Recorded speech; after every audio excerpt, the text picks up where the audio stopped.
Benny Gantz in 2019 did not make peace with the Palestinians an issue. Both understood it was a loser politically, and it was the surest way to be seen as naive.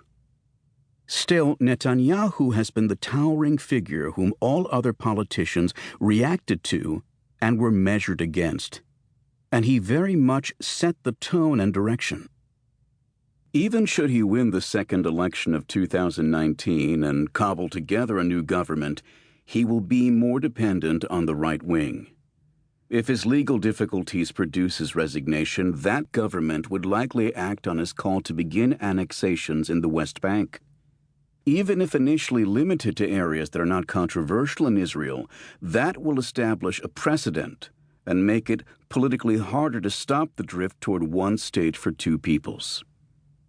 Surely the cost of not acquiescing in the settlers' agenda also will go up.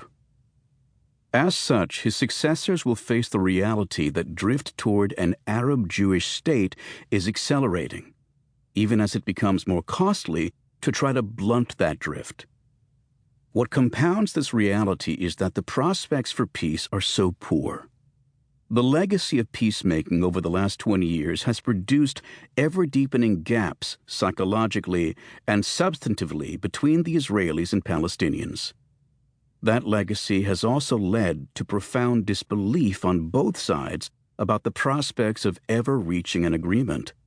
And that loss of faith has been compounded by the increasing doubt among Israelis and Palestinians that their leaders are up to making historic decisions. In other words, even if the domestic and regional circumstances were to change for the better, it would be difficult to overcome the profound differences between the two sides and their mutual loss of belief. Neither of us believes that the United States should walk away from the peacemaking effort.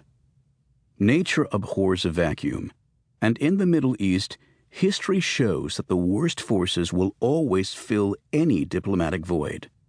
We favor an effort that produces sufficient small advances to restore a sense of possibility. Real progress on peace has always required both a ground-up approach to show both sides that real, tangible steps can be taken, and a top-down effort to put those steps in a larger political context.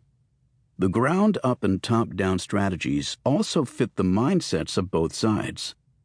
Israelis want to see a process that proves the Palestinians will make commitments and fulfill them, and Palestinians have always wanted to see the end goal guiding the process.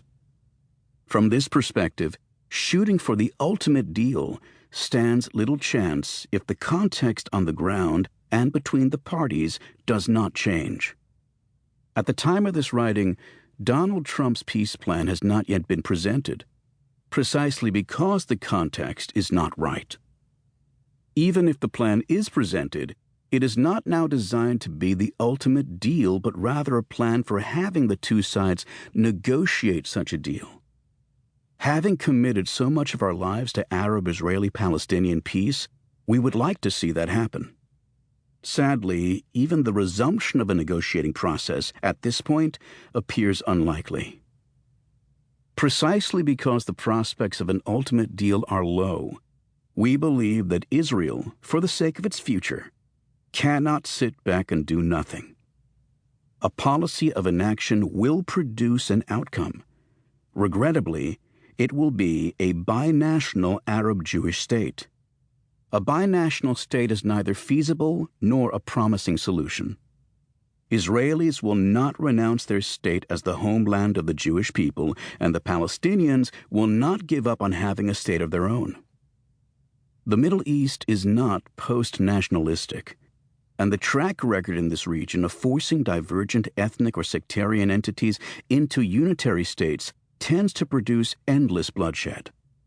Because a one-state outcome is a prescription for enduring conflict and not peace, we decided to do an audiobook that explains why a big, tough decision in Israel will be needed to avoid such an outcome. Some might ask, why are we focused only on Israeli leaders? Don't Palestinians need leaders to make historic choices and decisions? The answer is a resounding yes. But given Palestinian succession, that is becoming less and less likely.